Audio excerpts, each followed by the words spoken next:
Hello, स्वागत है आपका प्रीति पीसीएस में। तो इस वीडियो में हम सभी महत्वपूर्ण संगठन और उस संगठन के द्वारा जो रिपोर्ट जारी किया जाता है उसके बारे में देखेंगे। ठीक है, सारे 20 क्वेश्चन होंगे और ये एडुटेरिया का टेस्ट सीरीज है जिसमें क्वेश्चन नंबर 59 और 60 पे वो लोग अंतर्राष्ट्रीय संगठन को रखे हैं। तो चलिए शुरुआत करते हैं। व्यापार सुगमता सूचकांक में भारत की रैंकिंग सुर्खियों में रही है। निम्नलिखित में से किसके द्वारा ये जारी किया जाता है व्यापार सुगमता सूचकांक? तो इसका राइट आंसर होगा विश्व बैंक। वर्ल्ड बैंक जारी करता है व्यापार सुगमता सूचकांक। हमारा दूसरा प्रश्न है, वैश्विक वित्तीय स्थिरता विवरण निम्नलिखित में से किसके द्वारा तैयार की जाती है? यानी GFSR, global financial stability report, ये जारी करता है यूरोपीय केंद्रीय बैंक, अंतर्राष्ट्रीय मुद्रा कोष, अंतर्राष्ट्रीय पुनर्संरचना एवं विकास बैंक या आर्थिक सहयोग एवं विकास संगठन। तो इसका राइट आंसर हो जाएगा अंतर्राष्ट्रीय मुद्रा कोष यानी इंटरनेशनल मॉनेटरी फंड, ये जारी करता है। आते हैं अपने अगले प्रश्न पर। तो हमारा क्वेश्चन नंबर 3 है, वैश्विक जोखिम धारणा सर्वेक्षण पर आधारित वार्षिक रिपोर्ट वैश्विक जोखिम रिपोर्ट 2023 हाल ही में किस संस्था के द्वारा जारी की गई? तो ये जो वैश्विक जोखिम रिपोर्ट है ये विश्व आर्थिक मंच यानी वर्ल्ड इकोनॉमिक फोरम ये जारी करता है। ठीक है, हमारा चौथा प्रश्न है, राष्ट्रीय पिछड़ा वर्ग आयोग यानी NCB के संदर्भ में निम्नलिखित कथनों पर विचार कीजिए। पहला स्टेटमेंट है, राष्ट्रीय पिछड़ा वर्ग आयोग एक संवैधानिक निकाय है। दूसरा है, आयोग अपनी वार्षिक रिपोर्ट संसद के दोनों सदनों के समक्ष प्रस्तुत करता है। तो इसका राइट आंसर हो जाएगा केवल एक। क्यों? क्योंकि ये आर्टिकल 338 भी संविधान के 102 संविधान संशोधन 2018 के द्वारा इसको एक संवैधानिक निकाय बना दिया गया है, लेकिन ये अपनी वार्षिक रिपोर्ट राष्ट्रपति के समक्ष प्रस्तुत करता है, न कि संसद के दोनों सदनों के समक्ष। इसलिए क्या हो जाएगा, केवल पहला कथन सही है। अब आ जाते हैं अपने अगले प्रश्न पर।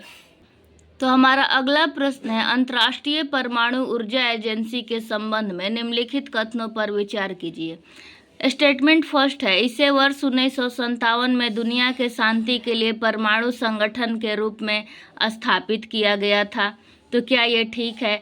आज जिसे हम अंतर्राष्ट्रीय परमाणु एजेंसी कहते हैं, क्या इसे 1957 में world's atoms for peace organization के रूप में स्थापित किया गया था? तो जी, किया गया था। यह संयुक्त राष्ट्र महासभा और सुरक्षा परिषद दोनों को रिपोर्ट करता है। तो ये दोनों को रिपोर्ट करता है, जनरल असेंबली को भी और सिक्योरिटी काउंसिल को भी। तो इसका राइट आंसर क्या हो जाएगा, 1 और 2 दोनों। ठीक है, इसका राइट आंसर हो जाएगा दोनों। हमारा अगला प्रश्न है, अंतर्राष्ट्रीय समुद्री संगठन के संबंध में निम्नलिखित कथनों पर विचार कीजिए। अंतर्राष्ट्रीय समुद्री संगठन UN यानी संयुक्त राष्ट्र की एक विशेष संस्था है जिसकी स्थापना 1948 में जिनेवा सम्मेलन के दौरान एक समझौते के माध्यम से की गई थी। तो हाँ, बिल्कुल ठीक है, समझौते के माध्यम से की गई थी और इसका मुख्यालय लंदन में स्थित है। तो जी हाँ, इसका मुख्यालय भी लंदन में स्थित है। तो हमारा राइट आंसर क्या हो जाएगा, 1 और 2 दोनों। आ जाते हैं अपने अगले प्रश्न पर। हमारा अगला प्रश्न है, एशियाई विकास बैंक यानी ADB के संबंध में कौन सा कथन सही है? पूछ रहा है उपयुक्त में से कौन सा कथन सही है। एशियाई विकास बैंक एक क्षेत्रीय विकास बैंक है, तो बिल्कुल ठीक है। ADB का मुख्यालय मनीला फिलीपींस में है, तो ये ठीक है, यानी दोनों कथन सही है। अगला प्रश्न है कि आसियान के संबंध में निम्नलिखित कथनों पर विचार कीजिए। आसियान की स्थापना 8 अगस्त 1967 को हुई थी। तो हाँ, हुई थी।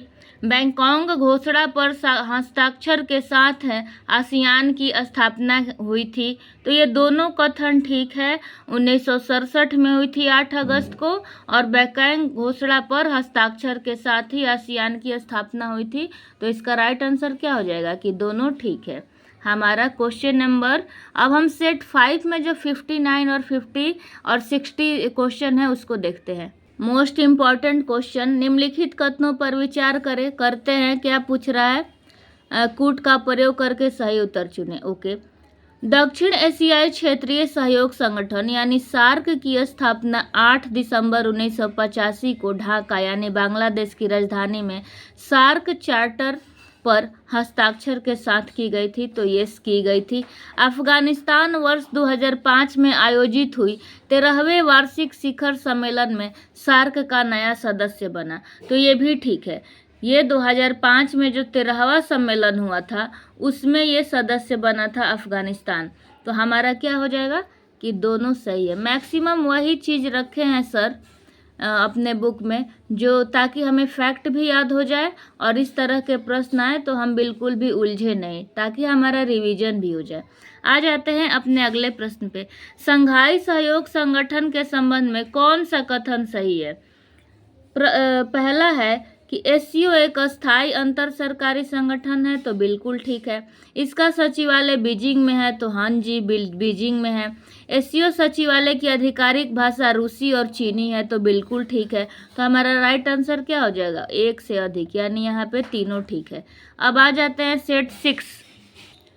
प्रश्न है एशियाई विश्व विकास बैंक के संबंध में निम्नलिखित कथनों पर विचार कीजिए। तो इसकी स्थापना 1966 में की गई थी और इसमें एशिया प्रशांत क्षेत्र के 67 सदस्य हैं। तो हाँ जी, दोनों ठीक है, बिल्कुल ठीक है।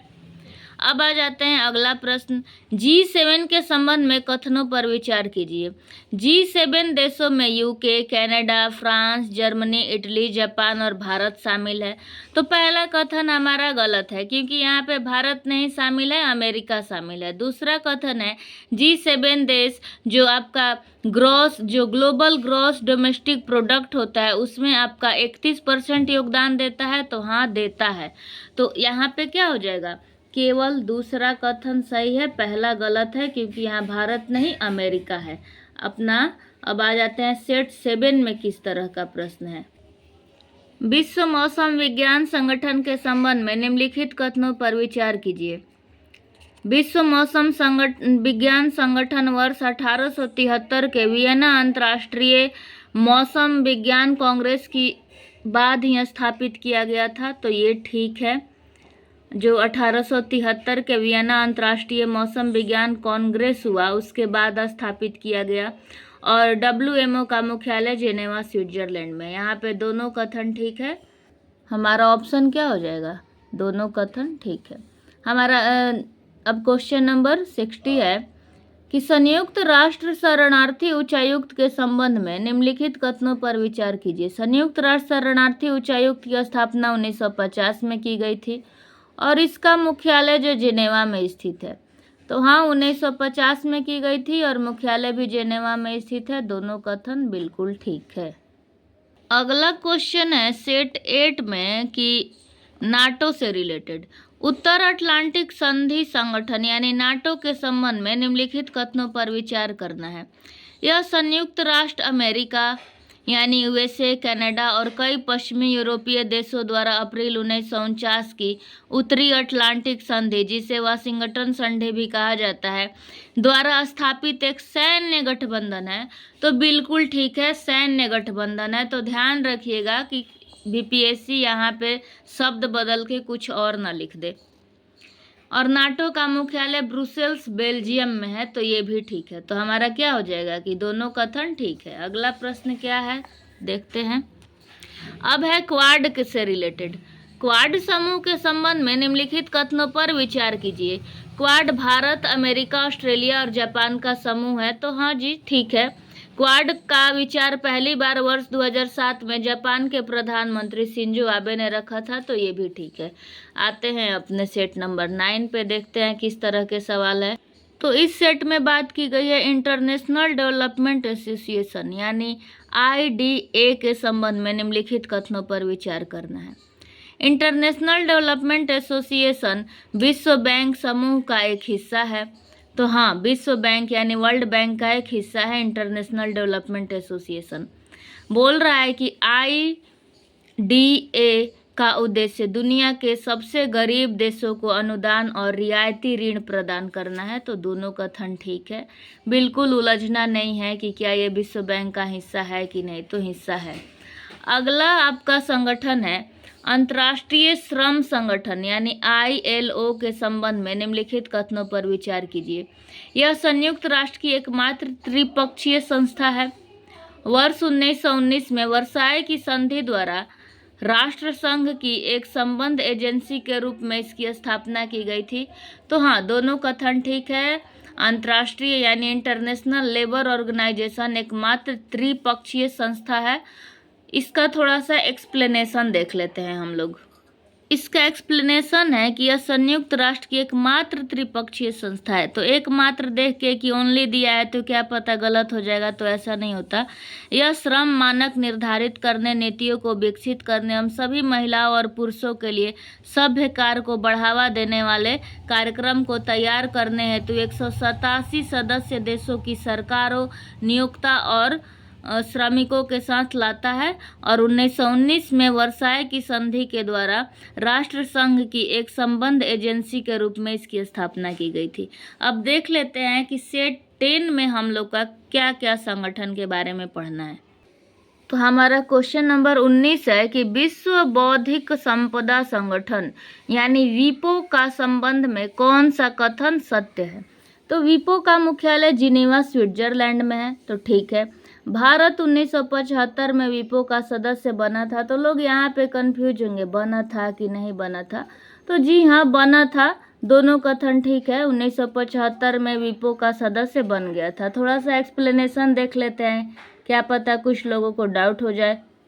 तो ये रहा हमारा एक्सप्लेनेशन। विपो का पूरा नाम वर्ल्ड इंटेलेक्चुअल प्रॉपर्टी ऑर्गेनाइजेशन यानी विश्व बौद्धिक संपदा संगठन सबसे पुरानी एजेंसी में से एक है, UN की। इसकी मुख्यालय जिनेवा स्विट्जरलैंड में है। अभी 191 सदस्य इसके देश हैं, जिसमें से संयुक्त राष्ट्र के 188 सदस्य देशों के अलावा कुक द्वीप समूह, होली सी और न्यूए शामिल है। और 1975 में विपो का सदस्य भारत बना था। इसमें क्या क्या चीज़ है, तो ये हमारा संपत्ति की श्रेणी जिसमें मानव बुद्ध की अमूर्त रचनाएं, मुख्य रूप से कॉपीराइट, पेटेंट, ट्रेडमार्क शामिल है। ठीक है, आते हैं अपने अंतिम प्रश्न पर। अंतिम प्रश्न है, शरणार्थियों के लिए संयुक्त राष्ट्र उच्चावच के संबंध में निम्नलिखित कथनों पर विचार कीजिए। UNHCR की स्थापना वर्ष 1950 में यूरोप में द्वितीय विश्व युद्ध के कारण हुए बड़े पैमाने पर विस्थापन के मद्देनजर की गई थी। यानी जब युद्ध हुआ था तो लोग इधर से उधर शरणार्थी के रूप में भटक रहे थे, जा रहे थे। तो इसको मद्देनजर देखते हुए इसकी स्थापना की गई। तो हाँ, इसकी स्थापना की गई। अब बोल रहा है कि UNHCR ने 2 बार शांति के लिए नोबेल पुरस्कार भी जीता है। तो बिल्कुल ठीक है। तो ये था हमारा अंतिम प्रश्न। उम्मीद करते हैं कि आपको आज का सेशन बहुत अच्छा लगा होगा। और ये तो हो गया एडुटेरिया के अकॉर्डिंग कि उन्होंने जो जो अच्छा लगा, जो भी न्यूज़ में था, डाल दिया। अब इसके अलावा कुछ और भी रिपोर्ट, कुछ और भी संगठन जो न्यूज़ में होंगे, जो पिछले 1.5 साल के न्यूज़ में होंगे, हम उसको भी अलग वीडियो में देख लेंगे। Thank you so much guys for watching this video.